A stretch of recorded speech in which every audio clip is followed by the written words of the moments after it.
खेसारी लाल अब रंगदारी गाने के लिए अब शुरू हो गए हैं। इसी वीडियो में शुरू से लेकर अंत तक बना रहिए। हमेशा ऐसा वीडियो न्यू इन्फॉर्मेशन आप लोगों तक जितना जल्दी लाने का मैं प्रयास करता हूं।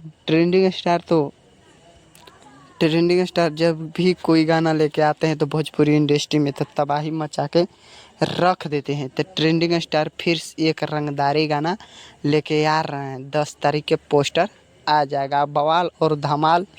अब बात करें कि गाना कब आएगा, तो गाना 11 से 12 तक हार्डली आ सकता है।